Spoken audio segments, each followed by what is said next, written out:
This is the knockout artist, Chris Hero. And if you're looking for some true heel heat, you better listen to the boys.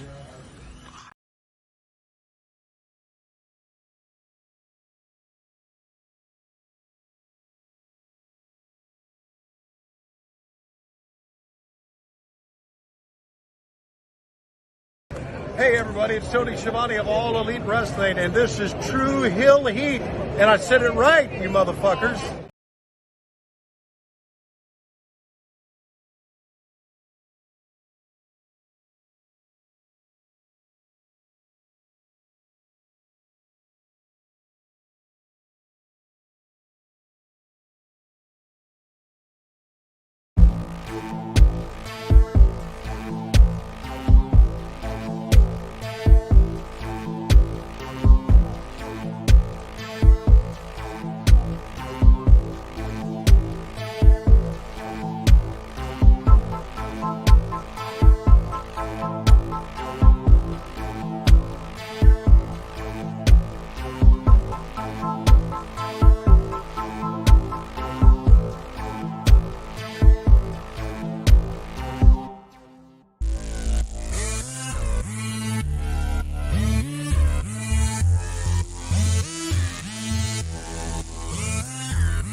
Hello, hello, hello. It is me, your True Hill Phenom, SP3.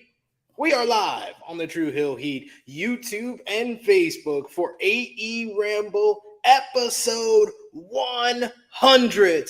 It is episode 100 of AE Ramble, our 2-year anniversary as well. Jimmy Macram. I am here with the man, as I said, of 49,000 subscribers, inching his way to 50,000 subscribers. You go to him for your TV and movie reviews, and you've came to him for 100 episodes for his honest criticisms of Tony Khan and All Elite Wrestling.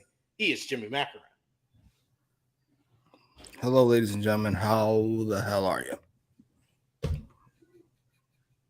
We are doing fine. I know you are as well, right, Jimmy? How you doing? Yes. Very happy to be here. Here's my energy. Hey. Hello, fucking everybody. It's my YouTube energy. Hey. Get more subscribers if I do that. I don't know why I don't. Hey. Hey, I mean, you're nearly at 50,000. I mean, you're well ahead of us. You're well ahead of a lot of YouTube channels, sir. You're doing very well for yourself. Thank you, sir. I'm going to use that clip as self-esteem in my head from now on, instead of the usual awful thoughts that go on. No, you only have awful thoughts when you think about Willow Nightingale and what you want to do. Anywho. Shake it out. Yes, we're here to discuss AEW Dynamite from June 28th, 2023, the fallout to AEW New Japan Pro Wrestling Forbidden Door from this past Sunday. We appreciate y'all for joining us live. We appreciate you if you're watching us on demand. Remember, show your appreciation back in the simplest way possible. Drop the thumbs up on the video. It helps the algorithm. And, of course, you could share it with your friends on all your favorite social media platforms. If you're new to the True Hill Heat YouTube channel, hit that subscribe button, hit the bell to stay notified for all the great content here. And of course, you can sound off in the live chat with all your thoughts of AEW Dynamite from this past week. And if you have a little extra, you can send a super chat donation that will make sure we highlight your comment, and we will give you your money's worth in giving you our thoughts on what your comment is, or if you have a question for us. And of course, you can also hit the join button and become a member of the True Hill Heat YouTube channel as well. We got our good brother Dan, who left an early comment here. He says, we lost power before the last week ramble for the weekend. Another storm is slamming us. Ohio, Illinois, and Indiana. Be safe. Midwest is about to pick up. Lights flickering. blessings Jesus. to you guys, and hope everybody is safe and all right over there, because that sounds like a lot. We're dealing with bad air over here on the Northeast. Way to bring us down, sir. With motherfuckers dying in the storm. Supposed to be happy and uplifting. Motherfuckers swirling around in the wind like a fucking twister. I want to hear about that shit. I mean, glad you're all right, though. I should have led with that. My bad. We have some uplifting comments, or not, from Ricky. He says it's a damn shame that the 100th episode of AE Ramble is going over a horrible Dynamite show. Wow. Okay. Shocked you thought it was horrible. That's usually my line. I know. I didn't think so. We actually talked during the show, and we both had the same thought. Like, we didn't think it's as bad as I've seen some people with this testament. That's why I highlight the comment here. We do have Frantic World who says, "What's up, SP3, Jimmy, and chat? That Sting dive was crazy and fun to see." We also got Caden here with a comment. He says, "I'm sure unbiased, quote unquote, AEW viewer Romeo has no weird or dumb complaints about last night." First of all, while you have improved, sir, tremendously, you've gone from like an F commenter, a fucking a secondary account for Tony Khan, all the way up to, I'll give you like a C now, maybe even a C plus. You have no right to ever discuss bias with anybody ever on anything. That doesn't exist for you, sir. You cannot say it. OJ can't tell me I'm out of line for doing anything. I don't give a fuck what it is. Not a thing. We got ALW. He says, "SP3 and Big Jim, what's up, fellas? I thought this was a mid episode of Dynamite this week." Wow. Yeah, I blame Jungle Boy. It all went downhill when they put Jungle Boy on. Jungle Boy. I was thoroughly enjoying it up to that point. Jaleel says, "Hello, SP3 and Jimmy. Old man Sting is a wild. He is a wild one." We got a whole bunch of happy 100 greetings from Frantic World, from ALW. We also got a super chat donation from Dan. See, Dan's trying to uplift us again. Dan's like, all right, I got to come back with some uplifting. Yes. Probably better spent building your city back, but okay. Jesus Christ! Like, what are we doing? Dan, thank you so much, Dan, for the super chat donation. He says, "Happy episode 100, favorite part of our week." So, see, thank you. That's a nice one. See, he's nice. Very nice. I like Dan. Dan's one of the good. I know the comments. I like Dan. If I don't like anybody, I'll let you know. Gladly. He's like, "I'll let you know." Annika says, "Shut up, Jimmy. I saw your face." Sorry. Willow does things to me, which is weird. That's all I'll say. I don't get myself in trouble off the bat. Just not my usual. Anyway. The Wizard of Core says, "Air quality in Chicago is insane. So bad. Y'all just experiencing what we've been experiencing." I love that. This shit is ridiculous. Motherfuckers in Chicago complaining about air quality is wild. Not going outside with air quality is wild. You shouldn't go outside because of the fucking bullets. Air quality is the last thought. That's why quality is so bad. It's the gunfire. It's the guns. All the guns smoking in here. The words and opinions of Jimmy Macram do not necessarily reflect those of True Heel Heat, its viewers, or affiliates. Oh, that gunpowder. Ugh, it's bad for you. It's bad for your lungs. Why are you this way? I just gotta ask. Like, why are you this way? You couldn't just go and say something nice. No, we have to talk about Chicago gun control to start off the show this week. Sorry, Chicago. I love you.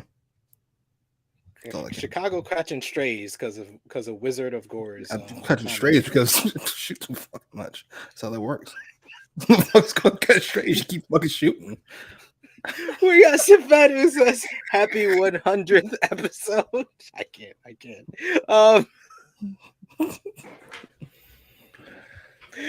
Wizard of Gore, though, he says I thought it was fine. Talking about the episode. We got Damon who says Sting ate that table. We got Big Man Dogs who says Sting's Dustist thought that dive was fun to see too. I appreciate the effort. I appreciate the commitment, the love of the game. I assume he's getting a fat check. He's like, I gotta earn it. I'm happy about it. And I saw a lot of people complain that Tony Khan shouldn't allow Sting to do what he does. He's a 64-year-old man. I am firmly of the opinion that wrestlers who are in the ring are, as long as they have sound mind and body, are free to forget sound body, of sound mind, are free to do whatever they want. Whatever they want. It's their body. As long as two people in the ring agree, do what you want. You want to get dropped on your fucking neck? Man, it's your neck. Well, do what you want. You want to smash your face on the table? What do you want me to do about it? Go for it. Go for it. Ain't my issue. You got to deal with that. Right? Can you make him regret it soon when he fucking has a memory like fucking Foley or Kurt Angle or something like that? It is what it is. Jesus. Sorry. I know we all laughing now. You ain't gonna think it's so funny when he's fucking shaking like Muhammad Ali, but hey. Oh my dear Lord. Like, what are we doing? Sorry, I don't know what to tell you. So yeah, I guess I don't know if that's the segue for us to get into the show yet or not, but I do. Since it is the 100th episode, we got one Mike Nation who says, "Happy 100th episode! Time for the best part of the week." I have some footage for us. I posted this on Twitter, but maybe not everybody got to see it. But I went back to the very first episode when we were calling ourselves, I think we were calling it Wrestling Ramble, because that was what we did when we talked about wrestling over on your YouTube channel. The first AE Ramble. Here's a clip of our opening from the very first episode, folks. Wrestling Rambles returns as SP3 and Mac ramble about AEW. Farewell to Daly's Place. We will be reviewing AEW Dynamite from this past week. Their return to Wednesday night, their final show of 16 consecutive months in Jacksonville at Daly's Place. I am here with the host extraordinaire from AE Recap, the man with 40,000 subscribers on YouTube. He is Mr. AEW on True Hill Heat, Jimmy Macram. Hello, everyone. Happy to out of Daly's Place. Those uppity fans got me that fucking film. Time to move on.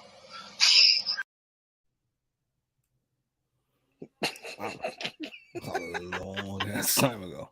You were in a good mood. Always. So yeah, the mics sound better. Yeah, you're up to 50,000. You've grown by like 10,000 subscribers since then. I think we were about like 1,000 subscribers when we first started too. God damn, it's a big jump.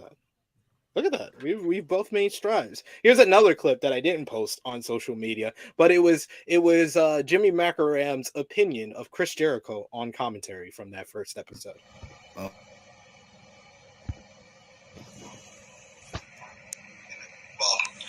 one of the greatest wrestlers not named Ric Flair of all time.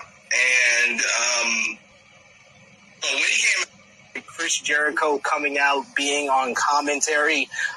What's your thoughts on Jericho, part-time commentator, Jimmy? Jericho is one of the greatest wrestlers of all time. He's definitely one of the greatest wrestlers not named Ric Flair of all time. And but when he came out, I went, "Oh, this is gonna be a long one." I think JR has these throwback fucking analogies. Jesus Christ, Jericho cannot help himself. And he's so... I'm not sure what it is. He gets better as the show goes on and as the cocaine wears off. But at the beginning, he's just so there. Like, oh, all right. He is very energetic, very excited.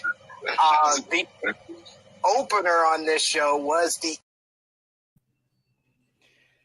I think the Young Bucks were the opener on that first episode too. Of what? So back to back thing. Yeah, the Young Bucks. This is when they were AEW World Tag Team Champions. Yeah, the mics have gotten better. Or we're up in subscribers. So. We've grown so much in the 2 years. I know we'll talk about it later. 2-year anniversary here. I know we'll talk about it later, but you brought the Young Bucks up, so I have to mention it. There's a spot And like middle of that match they had where Matt Jackson climbs near the camera side. He climbs the turnbuckle, then he goes to the opposite side, and then he climbs up to the top. And then he's getting ready to leap. And on the other side of the ring, Nick Jackson, like a cat, just right up. And they both flip up at the same time. How are these two brothers? This is not even fucking possible. This talentless bum and Nick Jackson are the greatest tag team of all time. Really? Stop it. Sort of shocking. It's like, what the fuck are we doing? How does this man have a job? What does he do exactly? Please explain it to me. I need somebody to sit down and explain it to me. Hangman is likable. Nick Jackson is athletic. Kenny Omega is really good. What does Matt of what? Rambling on for 5 minutes at a fucking time in a locker room with the Dark Order and Hang. This stinks. I know it's forever ago, but it just reminded me of it. We got Kato who said, I watched this show through Twitter, which is always a bad decision.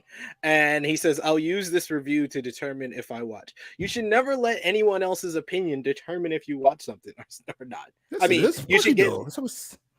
Save 2 hours at a time. Listen to other people. Fuck that. I guess that's true. That's shocked that you didn't watch Dynamite. Why? I thought that was your thing. I thought you were Tony Khan's guy. What's going on here? Are you truly come over to the dark side?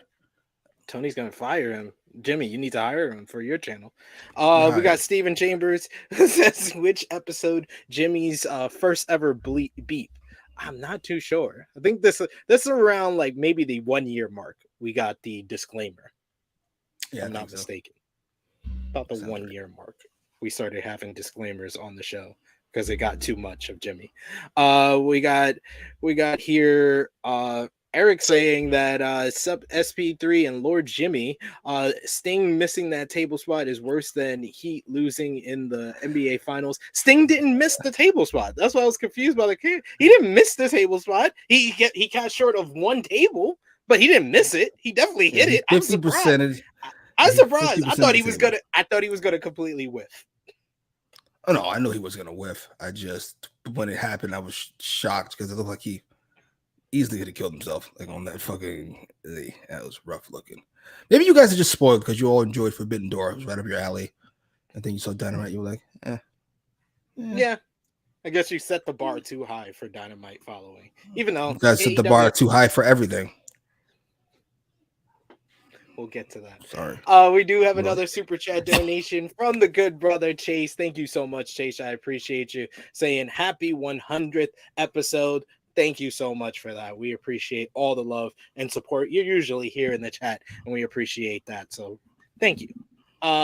Let's get into the episode. We wasted enough time talking about everything else. AEW Dynamite last night was from Hamilton, Ontario, Canada.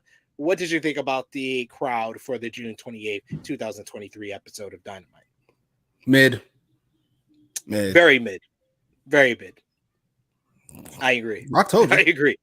It was like a WWE crowd where they only pop for entrances and like Keith Lee. High spots. Keith Lee is a high spot in general. So the episodes kicked off with Jon Moxley of the Blackpool Combat Club coming out to go one-on-one with Tomohiro Ishii. He was accompanied to the ring by his fellow Blackpool Combat Club members Claudio Castagnoli and Wheeler Yuta. This was a rematch from the G1 Climax 29 tournament back in 2019. And boy, oh boy, did they just follow off from what they did and that match, what they did in the 6-man tag at Dominion, what a lot of the 10-man tag at Forbidden Door was about, with Ishii going at it with Takeshita, and as well as Moxley going at it with Eddie Kingston. They just went out there and battered each other. We start off the matchup with a chop exchange and forearms right out of the gate. Ishii fires out of the corner, hits a shoulder block. Moxley responds with a shoulder block of his own. They start biting at each other early on in this matchup. Both Moxley biting at the nose of Ishii biting Moxley back, biting at his freaking ear at that. So yeah, these two men just went at it from the very beginning of this matchup. It did not let up. Eventually Moxley took Ishii to the outside where it looked like Claudio Castagnoli and Wheeler Yuta were gonna get involved, but then Eddie Kingston music hit and he came out in a D-Block shirt. Yo, if there is like any wrestler that is the personification of New York, it is Eddie Kingston. Shit. Goddamn right. Goddamn right. Eddie Kingston coming out with a D-Block shirt. That popped me more than anything wild. else on this show. He gets into Moxley's face, saying that he wants to keep things even with him and Ishii. Moxley would get back inside and control things, hammer and anvil elbows. Then Ishii would fight back, hitting a big superplex for a 2 count. We get Ishii kind of laying out Moxley at one point as the referee is counting it on. All the while, these guys are beating the hell out of each other. You have on the outside Claudio Castagnoli and Eddie Kingston give each other death stares from across the ring. Yo, Claudio deadass did not look at the action for a hot minute. For a hot freaking minute. Oh man. He's got a great angry face. Yes, you have a clothesline exchange where they both kind of pass out from just battering each other. You get headbutts back and forth, which split Moxley open. Moxley hits a Death Rider, but Ishii's able to kick out at 2. Ishii hits a big lariat, and Moxley is able to kick out. We get 1 count exchanges where both guys won't stay down. They get up after a 1 count after Moxley hits a cutter. He no-slows that, hits a sliding lariat. We get Moxley spins out of a brainbuster and hits another Death Rider for a close 2 count. Ishii hits a desperation enziguri, but Moxley hits a big curb stomp. He follows up with another Death Rider, the third of the matchup, to get the 1, 2, 3. Post-match, Jon Moxley gets out of the ring and shoulder checks Eddie Kingston and walks up the ramp while Eddie Kingston claps it up for his former friend and says, "Congratulations, you did it on your own. You don't need him." This was great stuff. This is the type of matchup that it definitely woke up this lukewarm crowd. The crowd was definitely into the closing stretch of this matchup. I thought it was hard hitting. It was intense, an absolute banger to kick off the show. What did you think?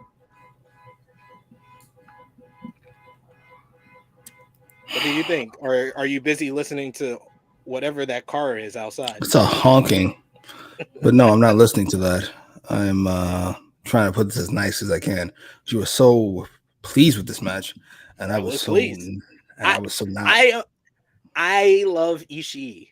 This is the Ishii type of matchup. This is, I'm gonna batter you. It's hard hitting. It's a couple of notes. It isn't hard hitting though. Fighting spirit. It wasn't hard hitting. It isn't. It isn't though. Watching these two exchange headbutts in the middle of the ring is embarrassing to all those who have to watch it. I've never seen it's as hard as you can do headbutts to somebody and not hurt them. But because you don't want to hurt them, they're not headbutts. It's just awkward to look at. Then they're exchanging these shitty forearms. Well, Ishii's look great. Moxley's look terrible. And then after watch, what was the other thing they were doing? They were doing something else. Oh, the chops. Look, what are we doing? This sucks. Sorry. This was the most hardest hitting, action-packed mid-match ever. This is the most effort I've ever seen two people go through to get a C on a test. Like, I just went, oh, they did all that for that. Motherfuckers don't study. Let's spend my whole week studying to get a C. Fuck that. I'd rather get a D and just move on with life. I'm sorry. Okay. All that being said, I didn't hate it. Like, I like Ishii, but I told you, Mox is the best promo, 2 minutes or less in the business. He's got a great character. Just his style. He might have murdered somebody in a previous life, and now he's just afraid of doing it again. It's just everything he does looks like, ugh.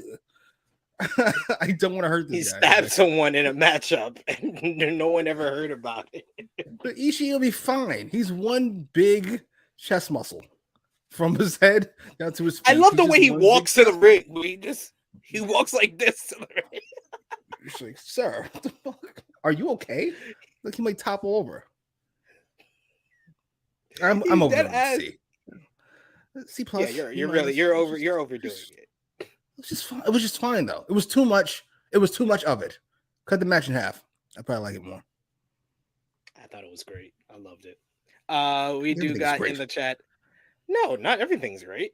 There's a lot on this show I didn't think were great. Will Tism says, I became a fan of Jimmy when he went off on Brandy Rhodes. I knew there Jimmy was a true babyface. Oh, true babyface. Absolutely. Thank you. I like it. That sounds good. True babyface. Big Man Dogs. Big Man Dog says, I remember that matchup. Talking about I guess the first Ishii versus Moxley matchup. Steven Chambers saying Ishii versus Mox, my opinion, match of the night. We got Joseph with it, who says starting the show with a 4.5 minute chop exchange was a little too much. It wasn't 4.5 minutes. Thank you, sir. This is another over exaggeration. We got Frantic who says this match was hard hitting, and this is what I want to see on AEW Dynamite. So a little difference in opinion. It's not my type of hard hitting, sir. That's what she said. But I'm looking for like Andrade and fucking Buddy Matthews. That's a hard hitting, great matchup. That's the kind of match I want to see. Not two people just doing shit like it's fucking a video game. Not interesting. I rated both matches the same. Oh my. I'm not gonna walk off. It's 100 episode. I'll be nice. Holy shit! You've got to be kidding me. There's no way you did. The only thing I would say that Andrade Buddy had more of is the crowd. The crowd was better for that, and the selling was better because it was there. The trolling. You're trolling me. I'm being trolled. No, Buddy. No, Ishii is one of the best sellers in the business. Ishii is one of the best sellers in the business. What did you give? I love that he sells like a video game. He video game boss. What you give both these matches? They got to find out. Go to my Twitter page at True Hill SP3. Egregious. That is, oh my God. What's up there for you? Claudio ever blink staring at Eddie? No, he probably didn't blink at all.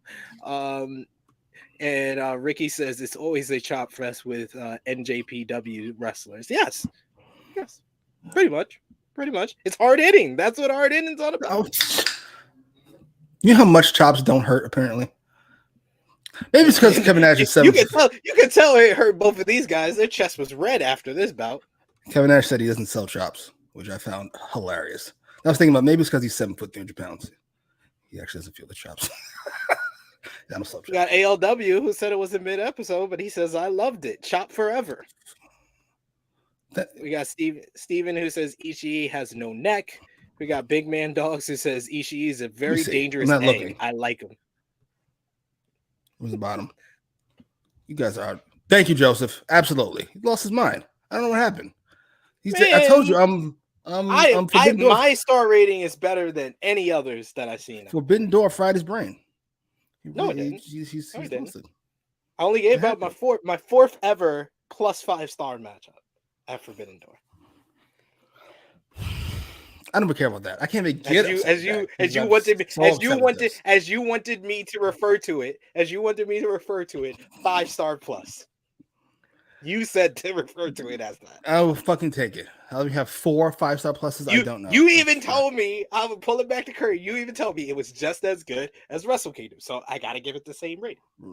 No, whoa. No, it is certainly not. It is certainly not as good as Wrestle Kingdom. And in fact, I did not say that. It is not as good. And I go a step further. Hold on, I'm getting Facebook. I can look at while I talk. Yes, and I go a step further. I'd go a step further and say, ready to be blasphemous for all you losers who like this fucking match so much? It's not even close to Wrestle Kingdom. Wait, before I say anything like this, let me make sure we're talking about the same thing. That was the first match, right? Wrestle Kingdom was the first match. Ospreay. Okay, make sure we're talking about the same thing. I'm sitting here talking some shit. Anyway, yeah, it's not even close to the first match. The first match is infinitely better. What are we even talking about? Stop it. I think the first match is my match of the year still. But I do think this was just as great. Just as great. That's not how You that said works. you That's did not how say math this is works. the quote. This is the quote. Okay. This is the quote. Go ahead. Omega Ospreay 2 was about as good as the first. What's about mean? Does that mean as good or about? You tell me. You wrote it. Almost. That's what that means. I watched the first match last night. I watched it again. It's not close. It's not close. When Ospreay makes that comeback, 5 stars now? Are you going to give it 5 stars now? Yeah, please. When Ospreay makes that comeback and then Omega ducks out of the way and he hits his head on the turnbuckle again, that's a movie spot. That's like, oh shit. I just got robbed of the comeback. It's not close. Come on now. Stop it. I'm sorry. A movie spot from the second match is that kick out at 1. That kick out. He just said, nah, you're not gonna beat me with my own move. Not only that, I'm gonna kick out at 1. Disrespectful. Ospreay sell him that too. Oh my god, beautiful. I put it this way: like, the second match is whatever you think the best Transformer movie is. Bumblebee. But the first, obviously, Bumblebee. Sure, Bumblebee, great. It's look at all this cool shit we're doing. That first match is The Godfather. It's a great story. It's a great match. It's not close. Sorry. It's phenomenal. It's a good match. I have that as the second greatest matchup I've ever seen in my life, Wrestle Kingdom. But Forbidden Door is third. Oh my fucking god. Forbidden Door is third now. All right. First is Omega Ospreay 4. The 2 out of 3 falls. Still has the number 1 spot. Still. Where do you have these two ranked? Huh? All time for you in the ring. Omega Ospreay 1 is number 2, and Omega Ospreay... No. I mean individually. Where do you have them ranked for you? Oh, where's Kenny Omega as far as like my time? Kenny Omega this year. Like when I went over this, because we're at the half year mark. This might be his third all-time great year. Like a year that I would put on the level of Flair in '89, of Triple H in 2000, of Austin in Austin's had 2 himself. To be fair, Austin had 1997 and he had 2001. Those are the all-time years. Austin had. Post neck surgery. Goat. Yes. That's what makes Austin, as far as are you talking about my personal favorites, or who do I think is the best? In the ring, I've got Dragon 1. I want to know where you have the rest of these bums. No offense. I have Dragon at 1 in ring. Number 2 is Kenny Omega. And where's Ospreay? Ospreay top 5 now. After this match. Jesus. Who are we kicking out? He might be Brett, top 5. Benoit. Who are we kicking out of this list? The Ospreay's removing from this list. Okay. You're making me think about it more. Top 8. Absolutely. I have Brian, Omega, Angle, Brett, and that's what I said. That's why I said top 5 off the top of my head. That's why, because those 4. Oh, Michaels is 5. Oh shit! Out of sight, out of mind. Ain't that a bitch? I'm sorry. I think about his booking, and then it clouds my judgment of his in-ring work. But people like NXT from what I've seen the last few weeks. They love NXT. NXT was good this week. NXT was really good this week. We got in the chat here, Smart Psychology Podcast saying the first match was fire, but part 2 was a very good sequel, an amazing sequel. It's one of the greatest sequels I've ever seen, up there with Terminator 2. Joseph with it saying the Don Callis spot brought down the second match compared to the first for me. That's the key. That's the key why I still got the first match number 1.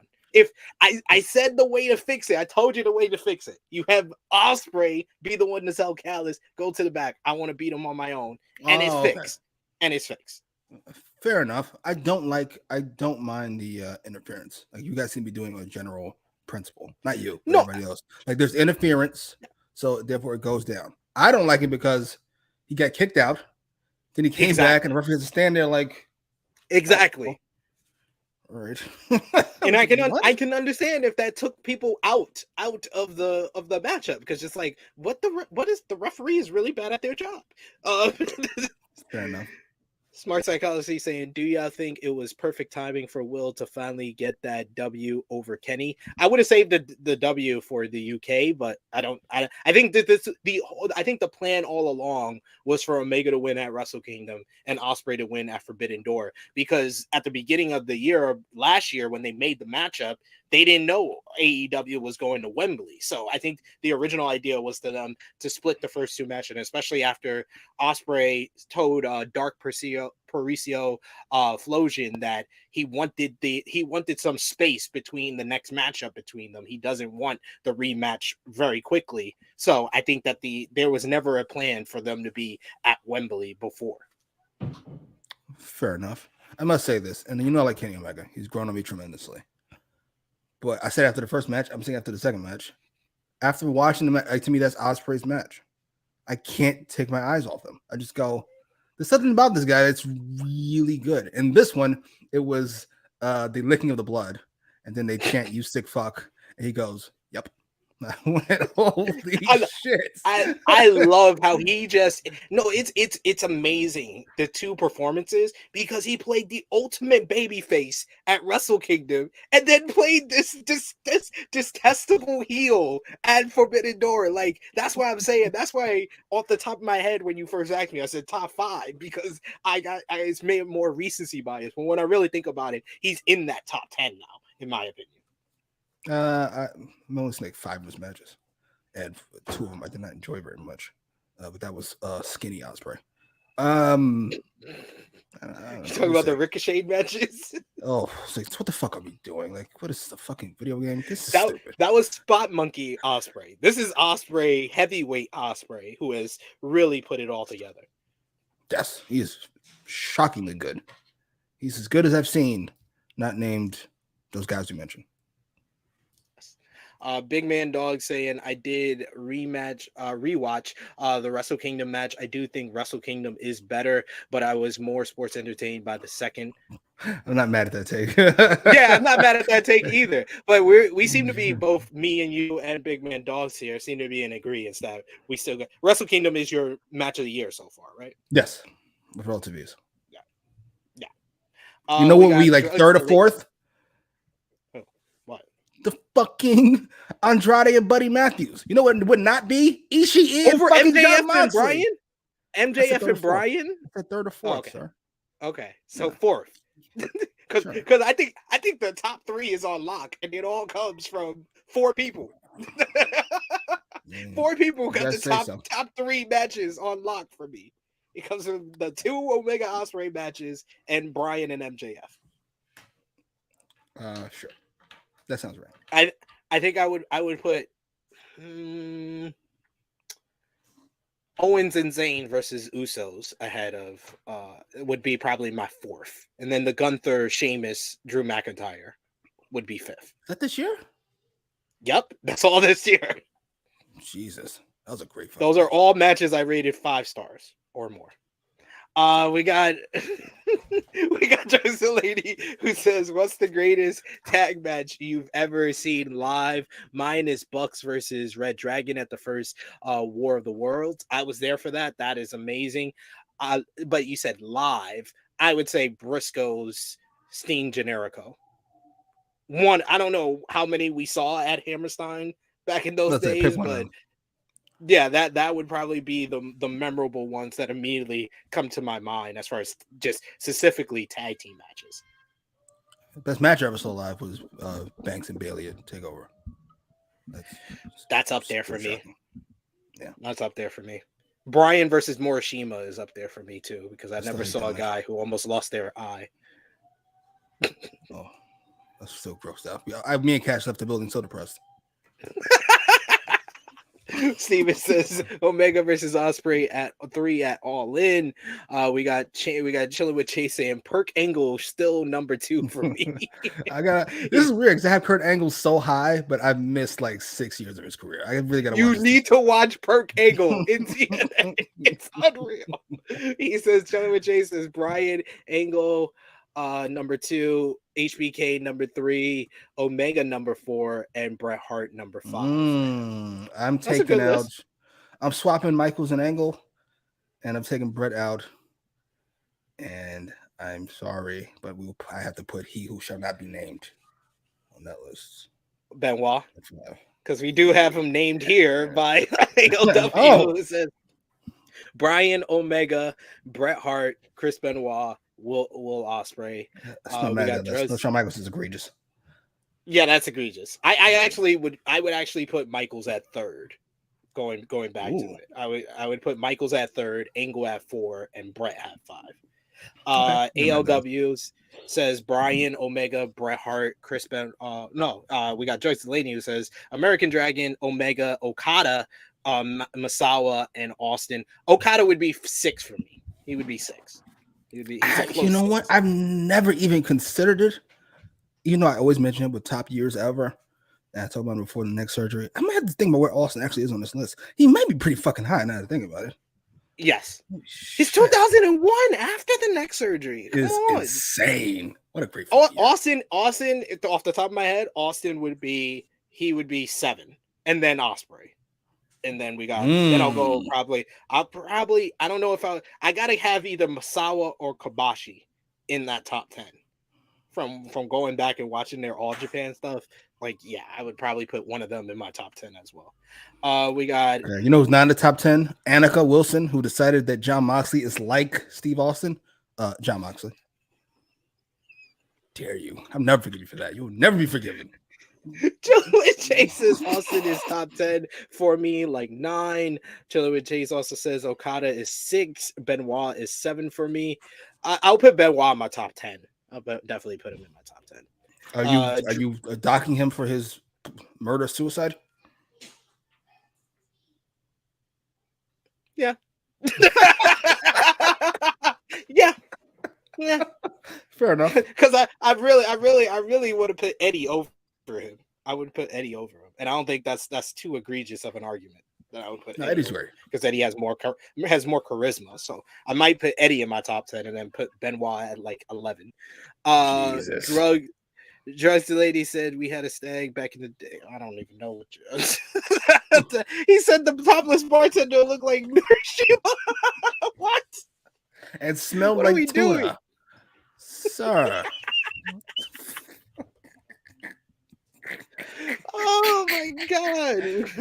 He said I enjoyed Austin's stunning Steve run with the US title. All right.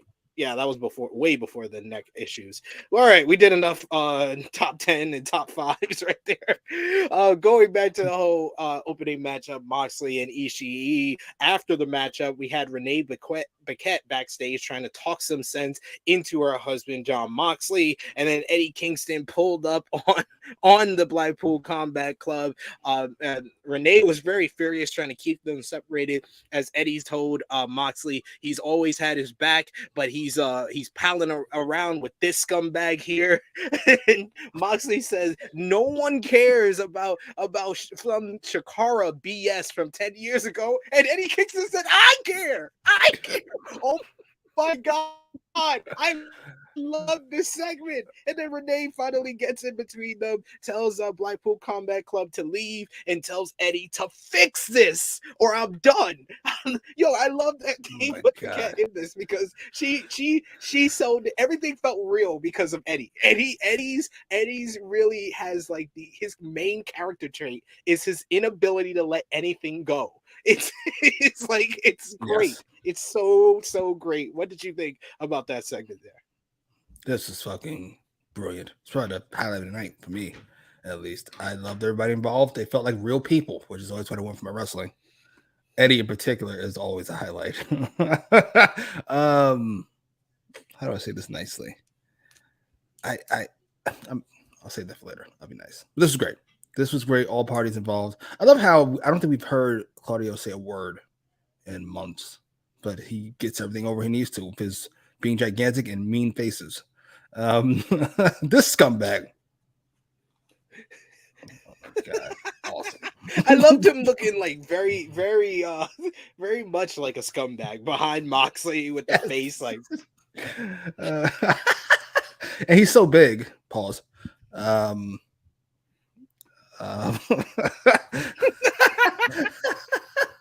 Sorry, New York came at me for a second. I know. I'm just waiting. Like, I don't think he fears Eddie even a little bit. Like, whatever Eddie's gonna do, Claudio's ready for all the smoke. It just looks great. And Renee was great here too. She came across as, Eddie's sister. Exactly. Like, yeah, like I wanted her to be like, think about our son. He views you as our daughter. Think about our daughter. She views you as an uncle. Like, I wish she would have said something. They need to further this along. I need more of this. This is probably the most interesting story going on. And it's an outlier of the BCC elite, but this is the thing that needs to keep going on after Blood and Guts. Renee Paquette is backstage before this, and she's waiting in the parking lot as Adam Cole pulls up, and he arrives at the building soon after MJF comes, and MJF says, "Congratulations to Cole on getting sick to get out of his Forbidden Door matchup." He was like, "I wish I would have thought of that." And Cole says, "I was really sick." He's like, "Yeah, sure, buddy." So he says, even though no one is on the level of the devil, Cole was close. So he suggests, since they're going to be partners in the Blind Eliminator tournament, that they bond over this weekend like bros. Cole reluctantly agrees as MJF's driver tosses him a little gift for Adam Cole, as they now have official t-shirt merch, as they have "Better Than You, Baby."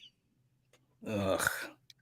I never miss them all the fucking bunch of fucking grifters. Jesus. Getting every dollar they fucking can. Jesus Christ. I love it.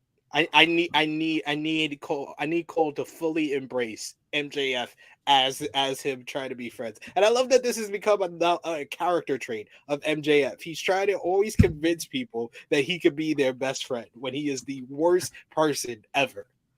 What did you think about this segment? I was about to say, somebody paid attention to how awesome those MJF Sammy segments were, realized they were only awesome because of MJF, and decided, let's just do it again. Awesome. Yes, you should. And it should go on for as long as you possibly can. I am here for this. I hope they do the thing they did like with Jericho in Vegas with MJF. I want to see that. Yes. Him and Cole. Whatever they do for fun. Please. I don't ask for much. That would be great. That'd be great. Yes, please show us. Please show us the footage of them broing out. We got Annika who says, "What's the Sincontra BS?" I think she's means Shinkara.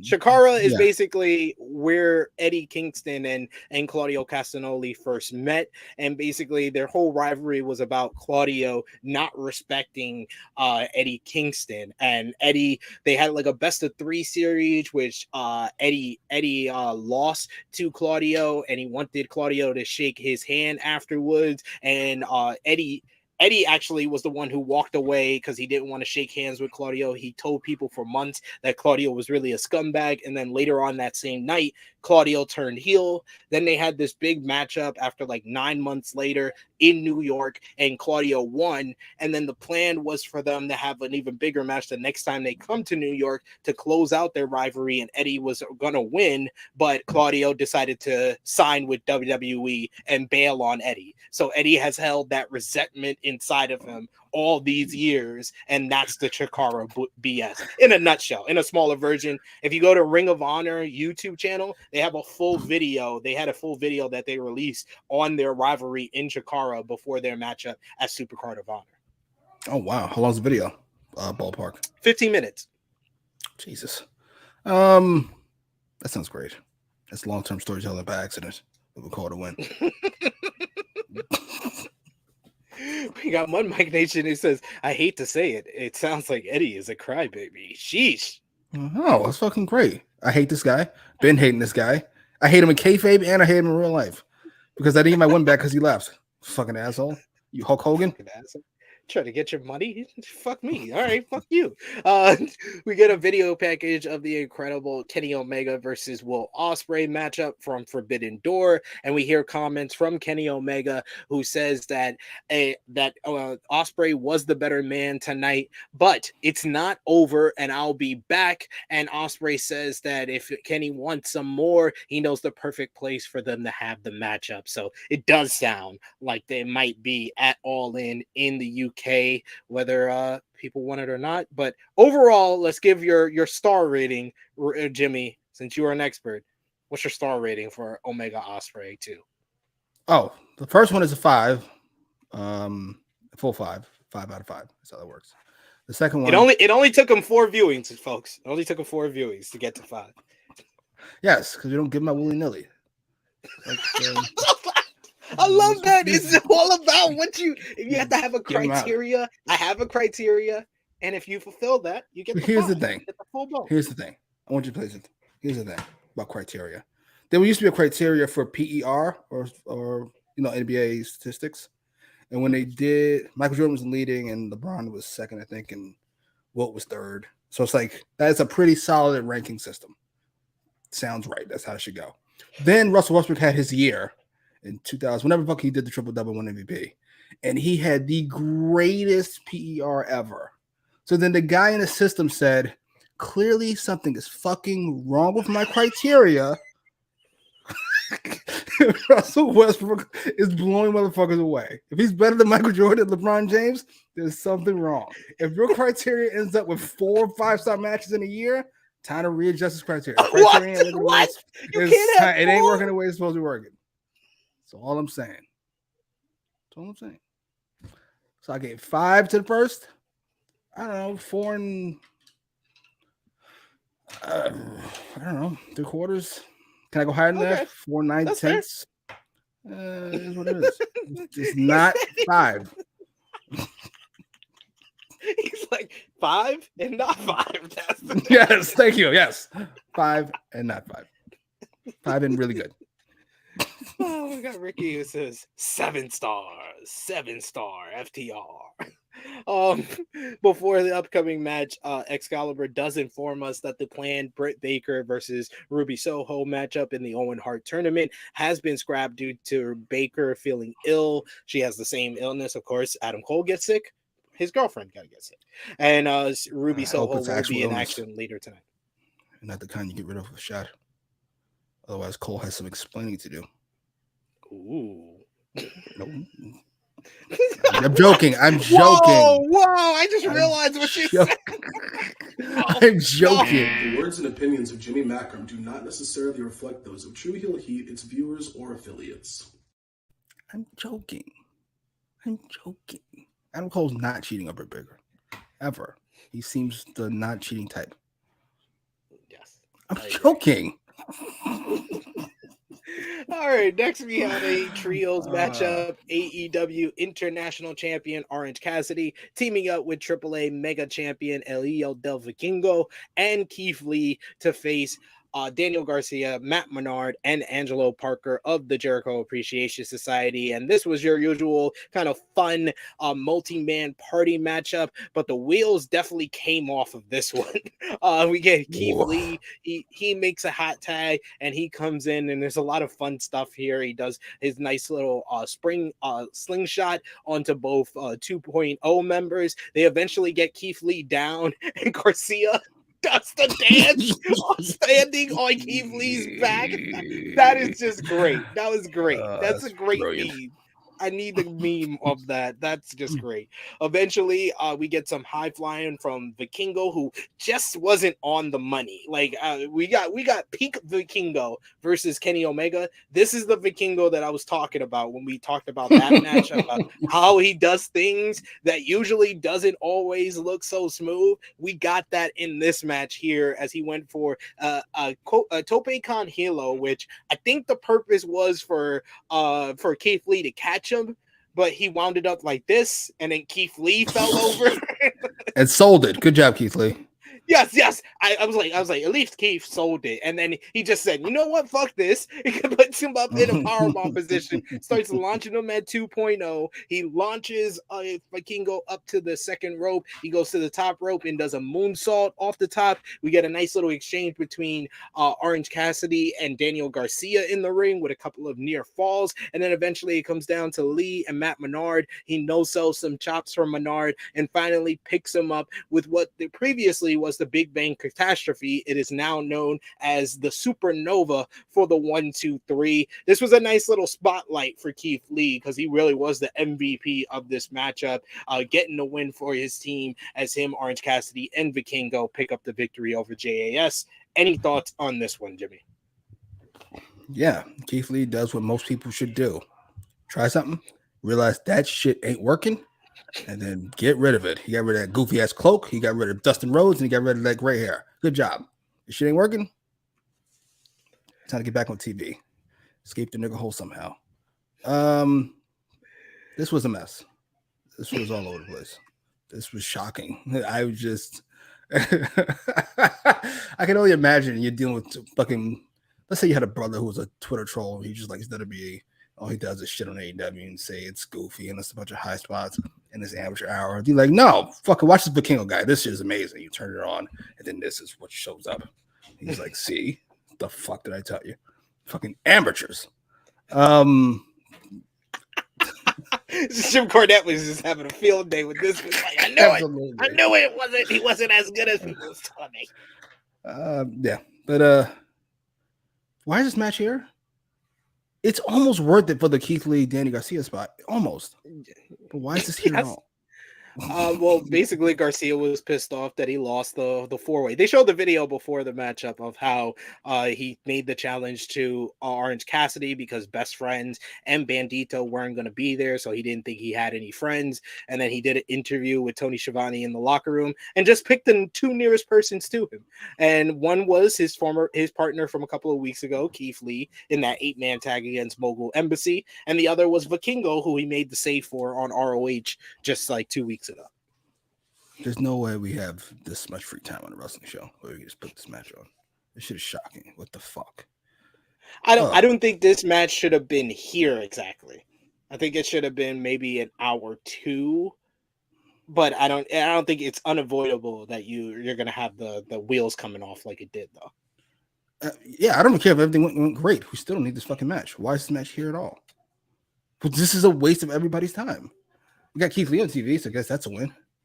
Yeah.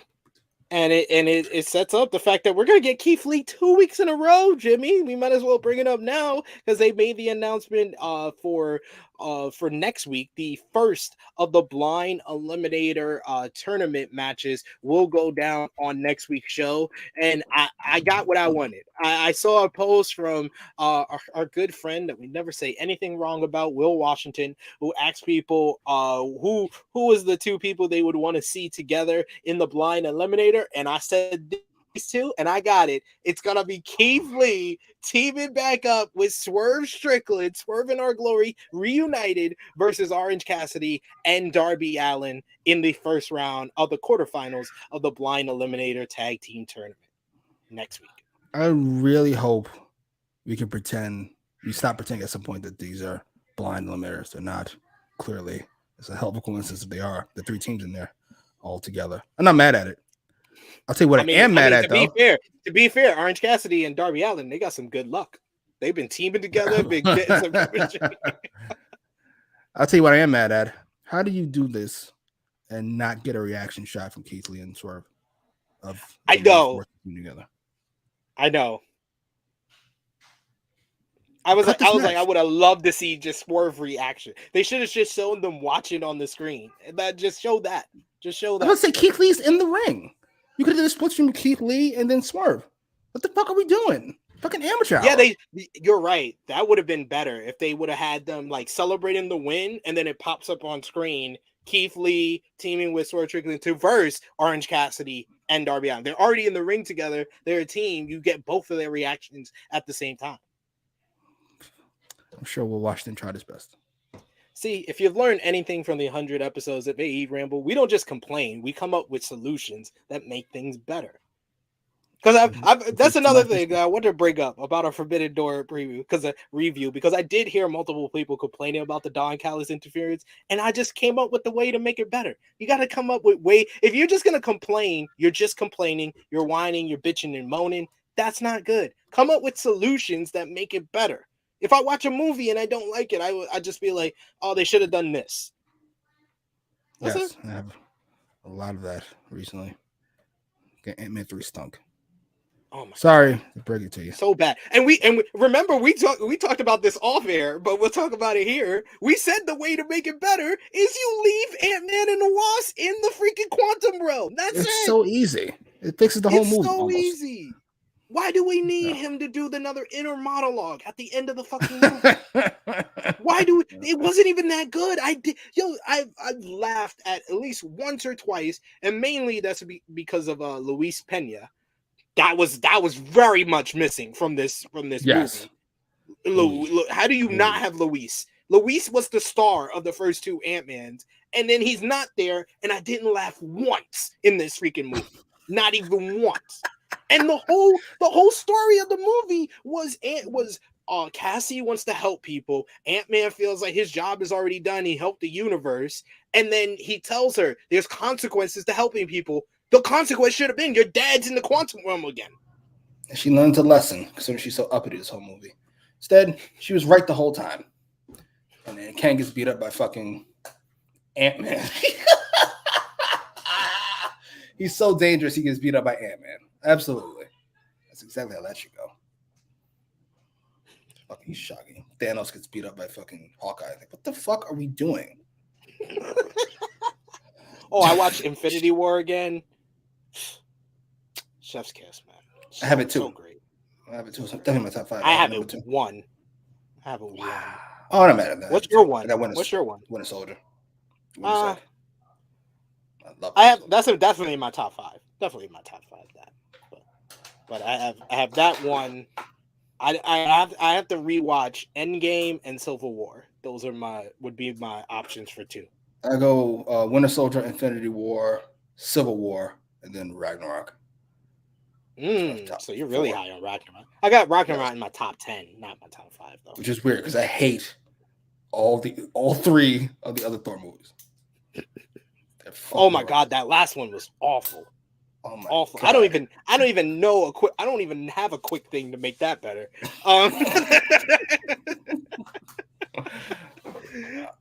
That's true, man. I got ants. He lost the ants. He's just a bitch.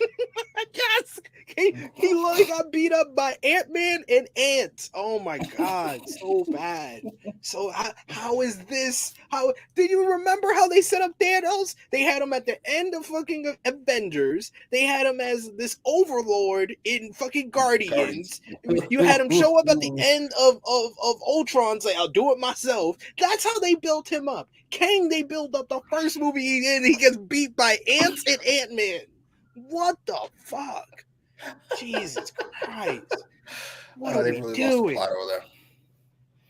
They lost the plot. Shang-Chi is a great. We were talking about that as well. Shang-Chi is really good. That's a great movie. Really good. Yes. We got Young Bucks backstage as they are making an open challenge to any trio for a 6-man tag on tonight's show when the Dark Order walk into the shot as John Silver accepts the challenge. Paige says, no, yeah, what are you talking about? We could just do a 12-man tag. But Reynolds says they accept the 6-man. Evil Uno said that Paige bailed on them despite being there for him at the darkest moments. We were there for you at the lowest of lows and the highest of highs, and you opted to still side with the elite. Paige tried to explain himself, but Dark Order didn't want to hear any of it. And why the fuck is Dark Order coming so hard at Hangman Adam Page when Stu Grayson actually betrayed you and is with the righteous on ROH, and you are all right with that, but you're mad at Page, who still wants to be friends with you, just hanging out with his old friends. Like no. I remember before the trios tournament, they told Hangman, we'd be all right if you team with those guys. So now they're upset about it. Now they're mad about it. That was one time. Motherfucker hasn't done anything for them since. Didn't say hi, didn't do anything. Fucking, I'm telling you something. When I love Nick Jackson, you know this. But when Nick Jackson and Matt Jackson come across as the 2 most likable people out of the 6, that's an issue. This is a whole issue. Hangman comes across like a flaky, whiny, borderline uppity so-and-so. And the fucking Dark Order come across like some bitches. It just is what it is. Not entirely sure what we're going for here. I mean, at this point, I wasn't sure what we're going for. But I was like, none of you will like him. Not a one. Except Nick Jackson. Nick Jackson and Matt Jackson. Matt Jackson was the first one. It was just like, you know what? I'm out of here. I'm too cool. He's like, I'm too cool for this. I got to practice doing Northern Lights. We got Kaden who says they some petty bitches, but the elite stands love this story for some reason. I don't love the story. I do like the fact that it does seem after this episode they tied that bow and now they can move the fuck on. Negro Bug said, didn't Stu Grayson actually betray them? Make it make sense. Yes, he did, and they still haven't got revenge on that. They got their ass handed to them when they versed them in a 6-man. If your girlfriend leaves you, that's one thing. If you call your best friend for support and he is constantly ignoring your phone calls or whatever, you should be more mad at the friend. I'm with the Dark Order on this. Fuck them. Okay. Look at that. One thing I would have done is... Look at that. It only took 100 episodes. He's on the side of Dark Order here. Only took 100 episodes, ladies and gentlemen. He said something positive about the Dark Order. No, I do like the fact that you can look at this whole thing in different directions. That's pretty good. They just needed to do more with this, so to pay this off in the proper way. But we get a quick video package showcasing the main event of Forbidden Door with Bryan Danielson coming out to Final Countdown and submitting Kazuchika Okada in the main event. How surprised were you that Danielson tapped out Okada, and especially learning afterwards he did it with one fucking arm? I've muscled my way through the rest of that match. So I found out about the broken arm before I watched the match. And then I saw where it got broken. And I saw him not moving it. And it's just, sir, what do we think? Those a couple forearms. What the fuck are you even thinking about? You may not know it's broken, but you know it hurts like a motherfucker. What are you doing? And then Okada's pulling at the arm on the Rainmaker attempts. Oh my God. Oh, I'm sorry. I love you, Dragon. I'm such a soldier. I can't even imagine. He's in my top 5 most selfless wrestlers ever. He's in my top 5 toughest wrestlers ever. This was something else. I'm not sure what that looks like. Him, Triple H, some other motherfuckers. But this is ridiculous. The fuck are you even doing? Don't. Him, Kurt Angle, Triple H have to be on your Mount Rushmore of powering through an injury. And got to put Foley up there. Austin. He's also on both lists. All right. WrestleMania 19. WrestleMania 19 with Austin. That great match with The Rock. Right. He almost died the night before. Yeah, he went to the hospital. They didn't even want to release it. Oh, Jesus. Russia's out of their fucking minds. Oh, I am mad that Dragon's going to miss Blood and Guts again. Like, fuck. Yeah, that's shocking. So what do? You do Takeshita? Those are the 4? But I think they want to make it 5-on-5. Well, how?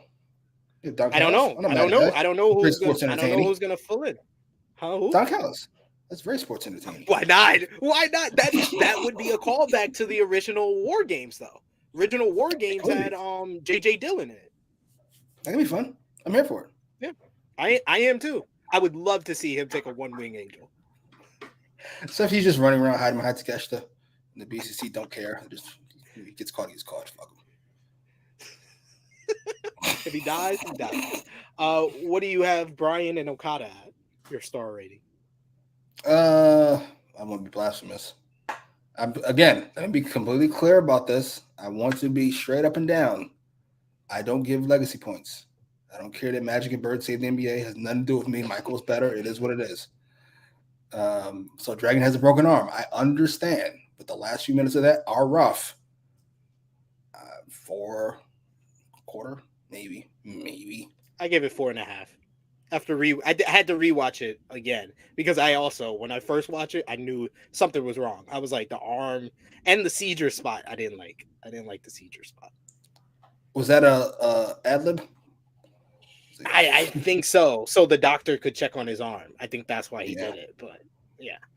I mean, Kaden, we've been saying it for weeks that Kota Ibushi is going to be the 5th for the Elite. That's why we need to figure out a 5th for BCC. And I like the Don Callis shout. I think Don Callis shout is great. And it gives them an out for losing, which they're definitely going to do. Yes. Renee Paquette is backstage and she has an interview with Chris Jericho and Sammy Guevara, asking about Jericho tapping into his Painmaker persona. Jericho said that tonight is bigger than Forbidden Door, as Sting versus Jericho should be on TBS and commentated by Tony Schiavone like it should have been years ago. Tonight, Sting gets his nightmare, not his dream match, having more time in the ring with Sting. With Chris Jericho, the nightmare of the Painmaker is upon him, and Chris Jericho, he really thinks this Painmaker gimmick is a lot cooler than it really is. And then commentary, I gotta talk about it now. Commentary comparing Chris Jericho being the Painmaker to Kenji Muda being the Great Muda was the most blasphemous thing I think I've ever heard on AEW television. This promo went fucking. He's become. I don't want to blast him, but just give him mad props. And I love him. Top 15, top 20 all time. But Chris Jericho has become fucking Triple H in 2003, 4, 6, 7. Everything you do, I could just cut in half. I cut it right in half, and it's great. But I don't need this 10-minute promo. 5 would have been fine. I don't need however fuck long this was. Half of it would have been fine. I certainly don't give a fuck about the Painmaker. Stopped caring about that forever ago. And I've been done with Painmaker since it beat Nick Gage in a death match. Right. Probably the last time I even thought about giving a fuck about it. I just do it. What are we doing? Please, Chris, stop. It's a 50-year-old man. Like, it's over. It's not over for wrestling. It's over you being this badass tough guy. Like, come on, stop it. Hey, I will say, at least he's listening to the fans, because it seems like his last 2 feuds have been much shorter than what we got in 2022. So, Hangman to be on Thunder is wild. That's great. That's hilarious. That's hilarious. Thunder, yes. Next, we had the Elite, Hangman Adam Page, and the Young Bucks versus the Dark Order's Evil Uno, John Silver, and Alex Reynolds, along with -1 in their corner. You could tell the conflicting feelings of Hangman Adam Page as soon as they even made their entrance. Could you? Fucking turn to Denzel Washington every time the fucking camera was on him. Jesus fucking Christ, we got it. But I really enjoyed this matchup. It was a bunch of fun, and they had a story to it with Hangman's inner turmoil being at the center of this matchup. The Young Bucks taking this serious, bringing the fight to the Dark Order, but the Dark Order were very aggressive throughout and kept wanting to get Hangman Adam Page in the ring. You had John Silver with like hard strikes to him early on, but Hangman was still just trying to wrestle. Then eventually we get Hangman getting into the ring and getting into the face with Evil Uno, and Evil Uno slaps him across the face. Hangman pulls All Out 2022 and tags himself in, and then gets in the face. He starts trading strikes with Uno. They're going at it hard. Then eventually Dark Order kind of pull it together, get a three-way offense onto Hangman Adam Page, hitting their signature finisher with Silver and Reynolds, but only getting a near fall on Hangman. Hangman and the Elite are able to get off the back foot and finally put in the offense. The Bucks finally hit the BTE trigger on John Silver after he takes the dead eye, and then Matt Jackson tells him to hit the buckshot lariat. He hits it on John Silver for the win in this one. I thought this was a very fun, awesome, in fact, trios matchup that got the crowd finally into the action, because they had been quiet for almost like 45 minutes at this point. And then after the matchup, the Blackpool Combat Club get into the ring along with Konosuke Takeshita in a steel chair, and they attack the Elite. They lay them out. Takeshita hits a brutal suplex on a chair at one point. You get Willie missed because Mike Mancini stinks. Whatever the fuck his name is. Mansuri. We get Yuta with a violent brainbuster on a folded out chair on Matt Jackson. You get Moxley stabbing Hangman in the head. All the while, the Dark Order are just watching all of this go down. You even get the moment. This was a great shot, though. I'll give him Mansuri. It looks like Hangman is crying blood as he sees the Dark Order leaving him, as they just watch him getting beat down, and they finally kind of break their tether, their connection to Hangman. Hangman Adam Page. Eddie Kingston attempts to come down and get his hands on Claudio Castagnoli and make the save the Elite, but he's beaten down as well. I will say Mike Mansuri deserves to get a pay cut for the fact that they missed Claudio smashing Kingston's arm and Pillmanizing it as their focus on Jon Moxley so much. But I did like the fact that Moxley had his back turned to the BCC beating down Kingston. He didn't want nothing to do with it.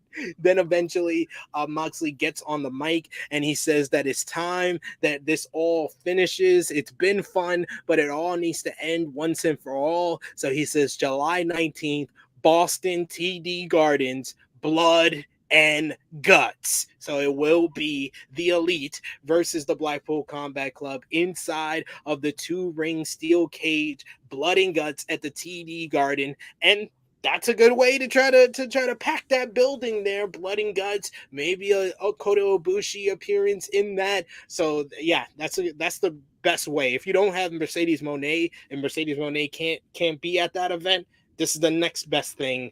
It's a far thing down from Mercedes Moné, but it's still the next best thing they can do with the people that they already have to attempt to fill out TD Garden on July 19th. Yeah. Honestly, after watching this segment and seeing what ended the show, I would have ended the show with this. What did you think, Jimmy? My thoughts fucking exactly. Well, I won't say my thoughts exactly. I had that thought about halfway through the Sting match. Then by the end, I was like, this is a 5-man event. Yeah. This was... how do I say this nicely? All in all, it panned out fine. Like, we wrapped up the Dark Order thing, or at the very least, we moved to the next level. We're no longer estranged friends. We don't fuck with you anymore. We don't fuck with you. We've made a stand. Hangman turned it back on us. We turned it back on him. Fair enough. BCC coming out. I'm always here for it. It builds up what it did at the beginning of the show. And we got Eddie Kingston, which is always a win. Moxley not looking, but at the same time, I know he's a different character, not pulling a Hangman or a fucking Matt Jackson and making stupid faces. Instead, he's just fucking... I know what's going on back there. I just don't want to see it. And I'm here for it. I didn't even know that they Pillmanized him. What the fuck?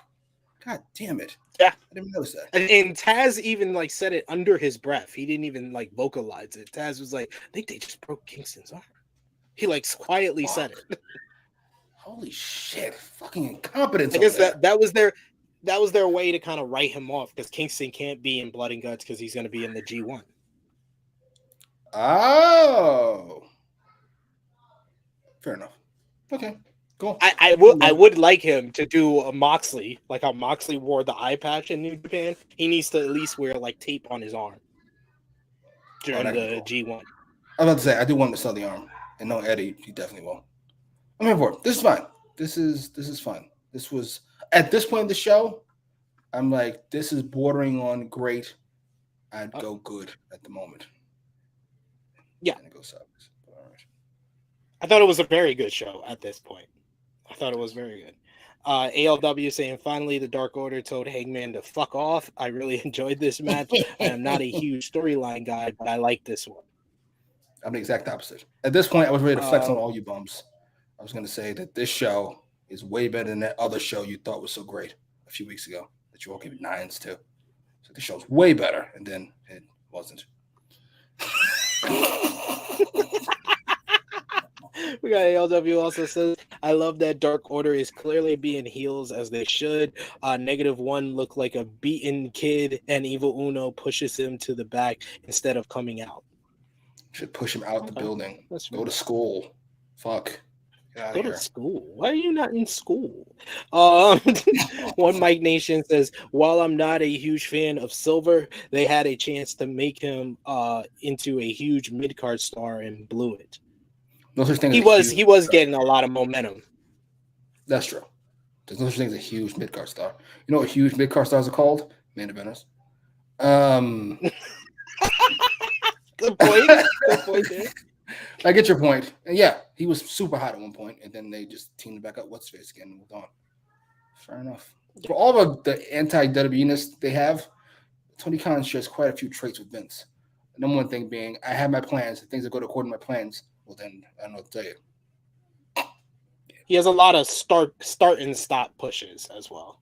I will say that. Big Man Dog says finally they are using blood and guts to end a feud rather than start it. Yes, that's the one thing I'm very happy. This feels like the end of the feud instead of the beginning of it.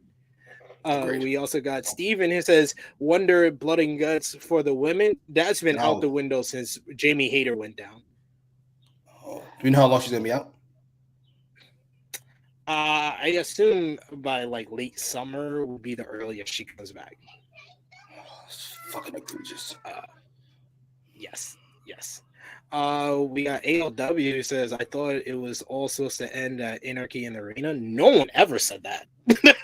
I don't know where you got that from. I didn't get that feeling at all.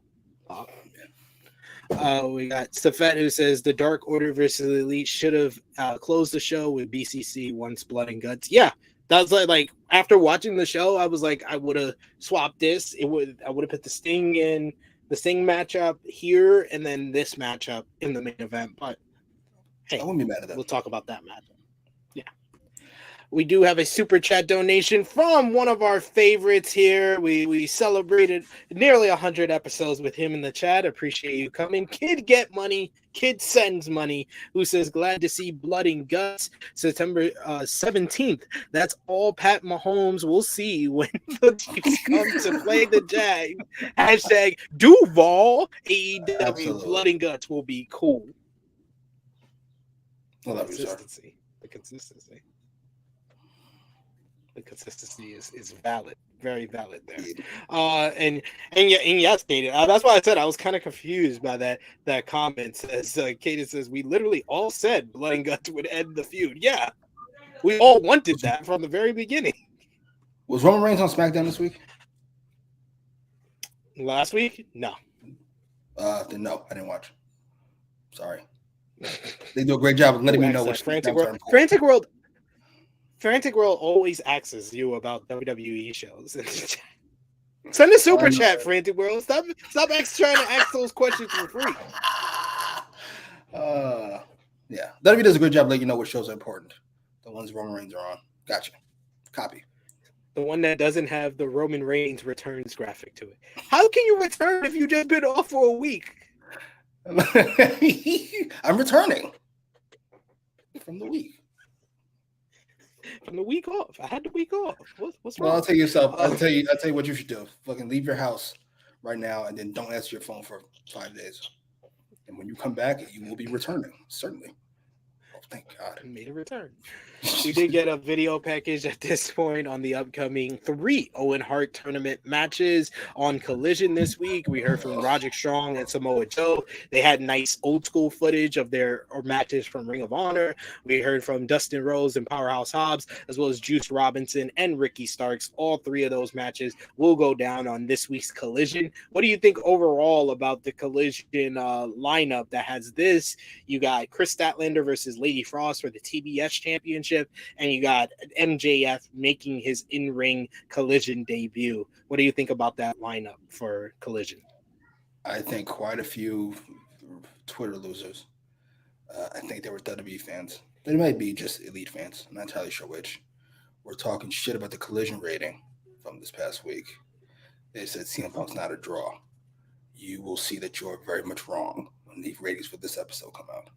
I'll tell you that here and now, motherfucker. You will see that you are very much wrong. This will be atrociously rated. They didn't even do enough to hype MJF was going to be on it. Just kind of said, he'll be on it. Yeah. Oh, all right. Well. They should have hyped that more, and they should have just said Punk was going to be on commentary for the Owen Hart matches. At least that. I did not know that. Was he? Is he? No. I'm trying to help Tony. I'm trying to help. This is what I'm here for. You should at least hype that Punk is going to be on the show. What if he's not going to be on the show? That's why. Oh, he's just not going to be on the show. It's going to be Rampage in 2022 ratings. Oh, gee God. Jesus Christ. Oh, dear God. We got Annika who says, can we get Hobbs and Starks in the tag team eliminator? if they're gonna have all these tournaments going on at once, I don't need guys in multiple different tournaments. Take advantage of the fact you have a big enough roster to do 3 tournaments and spread it out. That's fair. Do we have Hobbs, Joe, and Starks winning those 3 matches? Hobbs, Joe, Starks, yeah. Okay. As long as that happens, I'm fine. Which means the next week's collision will get a big rating, the July 8th, because that would be Joe versus Punk on that one. Oh shit! Let's go. Speaking of Roderick Strong, we had him approaching Adam Cole backstage and told him that he can't trust MJF. He says, no, he never. He's just playing along with him. Then MJF pulls up. He says, hey, partner. Hey, generic white guy. MJF says you got me watching a whole wrestling show. He doesn't want to stick around any longer than he has to. So he says he and Cole should leave. And Cole tells Roger Strong bye as he gets in the car with MJF. What did you think about this quick segment here? MJF is so good. I'm sorry. I could watch him be ridiculous all day. I think I might find him even better in these shorter segments than like his whole lengthy promos. He's just so entertaining. Roger Strong, though, it's a complete bore. Can we acknowledge that? Even in this little segment, he was stunk. Can we acknowledge that? Like, he was shocking. No, I think we found his right role as Adam Cole's friend, who's gonna probably see that Adam Cole is gonna get deeper and deeper into his undercover work, and he's gonna eventually act like he is MJF's friend. And yes, I did note that as well. This is a rare non-interview backstage segment. As they should. Fuck are we doing? Fine. I won't complain. Good. I'm glad we did it. More of this, please. Yes. We got Asif, who says, I think Punk will confront MJF this Saturday. Then you better promote that too. You should have promoted that. What are we doing? One of your greatest rivalries is gonna be in the same ring at the same time. You better promote the shit out of that. Seriously. Next, we got the segment where I think Jimmy thinks that the whole show went downhill after this, as Jungle Boy Jack Perry is here and he walks out to Tarzan Boy rocking sunglasses and his dad's leather jacket from his teen heartthrob days, and he tells the guys in the back to turn off Tarzan Boy and says that the fans have ruined that song for him and they're never going to hear it again. Perry says that he has a car waiting for him in the back while everyone here in Canada are stuck in the wildfires. Perry then says that he's cashing fat checks and he's banging the hottest girl in this entire place, or the hottest bitch in this entire place. Excuse me. Bitch. That's what he called her. Yes. That's what he called her, not me. He's so fucking edgy. He's banging the hottest bitch in this entire place, and he asks the question: did he turn on Hook, or did everyone else turn on him? After everything, After everything Perry has given to AEW, people expect him to pal around with a second generation entitled fraud when he's walking around with the FTW championship, a championship that's not even recognized in this place, and calling himself a champion when all he's wanted to be is a singles champion. He says that he never needed Hook and their entire team was only popular because of him. He realizes what the FTW title means to Hook and his family, and that is why he's taking that title from Hook. And before he can deliver his go home line that he's going to beat the next time he sees Hook, he's going to beat the shit out of him. Hook's music plays and he interrupts. He sprints down to the ring and the chase is on. Perry bails through the fans. Taz on commentary says he can't wait for Perry to get his ass whooped. A camera is backstage and is shown as Perry tells the driver to open the door, and he dives face head first into the car as it peels off, and Hook watches him drive away, pissed off. Love the dive into the dive into the crowd was the car was the best part of the segment. The dive into the car. The promo was good material, bad delivery, in my opinion. What did you think? I'll go mid-material and horrifying delivery. This was so bad.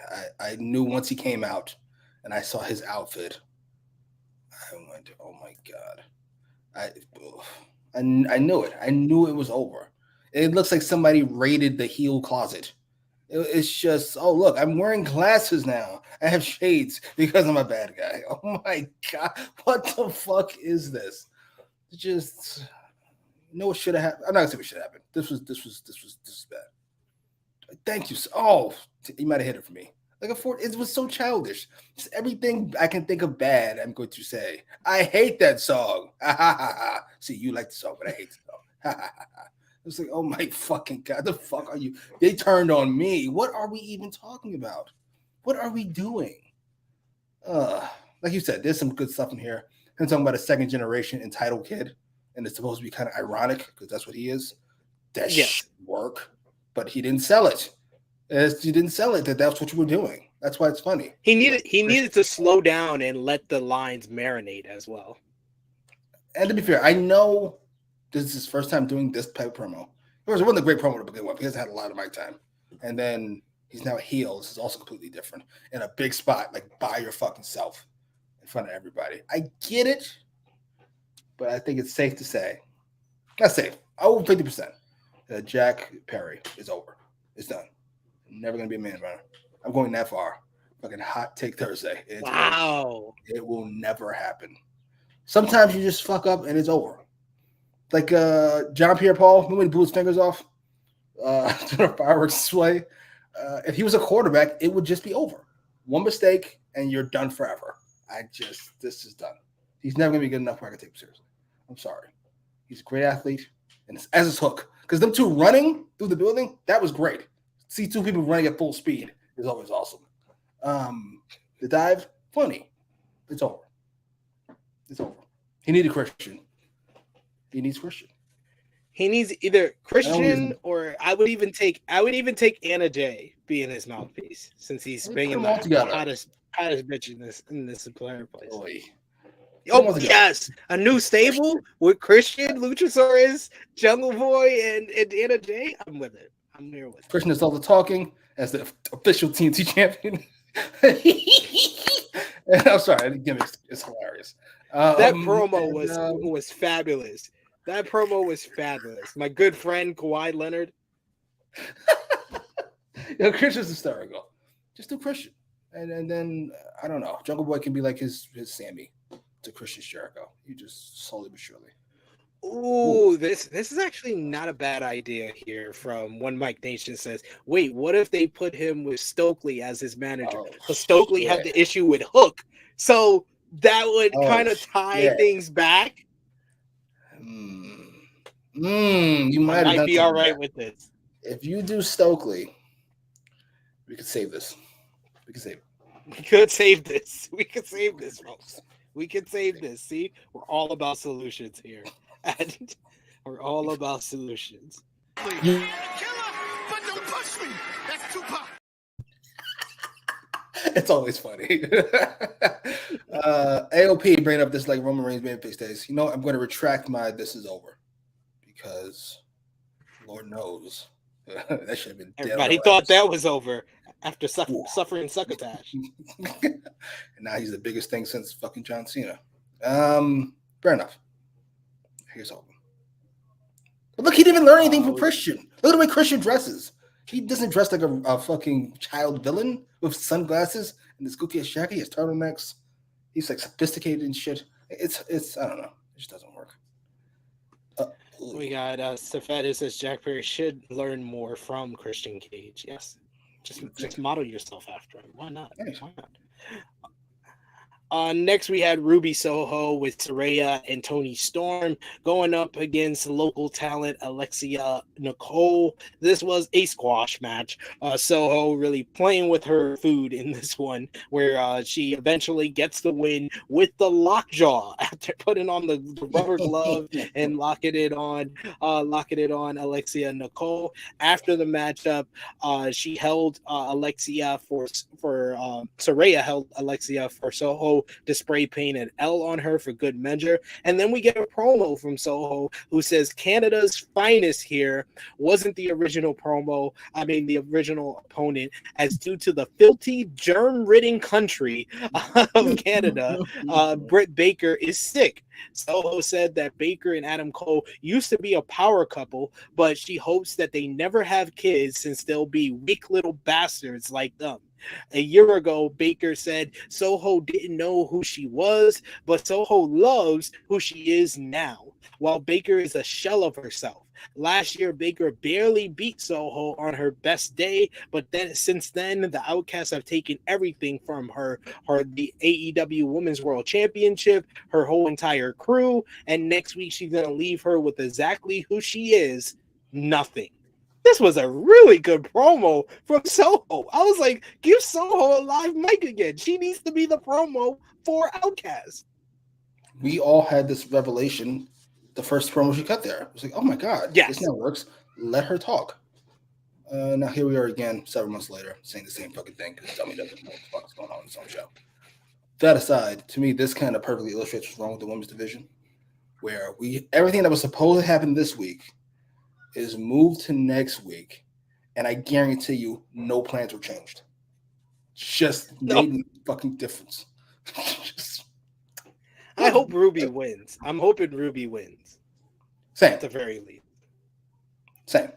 Because I thought she was really good here. I think I said I wanted Ruby versus, I think Willow's on the other side. Yeah, Willow's on the other side. Willow Ruby. I would like that for the finals. That would make sense due to their former partnership, too. Put over Willow. This is common sense. This is common fucking sense. One person's on the rise. One person's really good, but probably past their time. You had a chance. You didn't do it. Willow, this is simple. This is simple. Just do it.